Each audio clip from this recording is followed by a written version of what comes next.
کہ وما یستوی البحران، جہاں اللہ تعالیٰ نے دو چیزوں کی مثالیں بیان فرمائی ہیں نا، کہ اندھیرا برابر نہیں ہے اجالے کے، روشنی برابر نہیں ہے اندھیرے کے، دھوپ برابر نہیں ہے سائے کے، وہیں اس سے پہلے ارشاد ہوا وما یستوی البحران، اور دو سمندر بھی ایک جیسے نہیں ہیں۔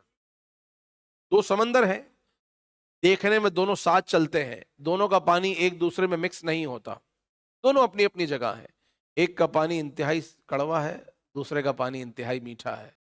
تو دونوں سمندر ایک ساتھ چلتے ہیں، جس کے نظارے ہم دیکھتے ہیں، اللہ رب العزت کی قدرت کے نظارے ہیں، مگر دونوں کا پانی ایک دوسرے میں مکس نہیں ہوتا۔ رب فرماتا ہے ھذا عذب فرات سائغ شرابہ وھذا ملح اجاج، ایک انتہائی خوب میٹھا پانی ہے اور دوسرا کھارا پانی ہے۔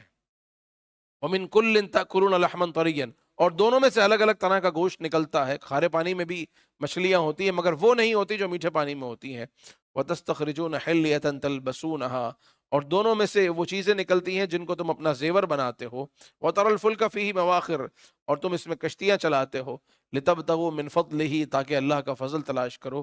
لعلکم تشکرون، تاکہ تم اس کا شکر ادا کرو۔ تو یہ اللہ رب العزت کی ایک زبردست نشانی ہے کہ دو سمندر چلتے ایک ساتھ ہیں مگر دونوں آپس میں مکس نہیں ہوتے۔ تو اللہ تبارک و تعالیٰ کی عجائبات ہیں، بہت سارے دنیا میں عجوبے ہیں، بہت سارے عجائبات ہیں، ان میں سے ایک یہ ہے اللہ رب العزت اپنے قدرت کے نظارے ہمیں دکھائے، ہمارے گناہوں کو معاف فرمائے، ہماری بے حساب مغفرت فرمائے، اور ہمارے اس درس کو اپنی بارگاہ میں شرف قبولیت عطا فرمائے۔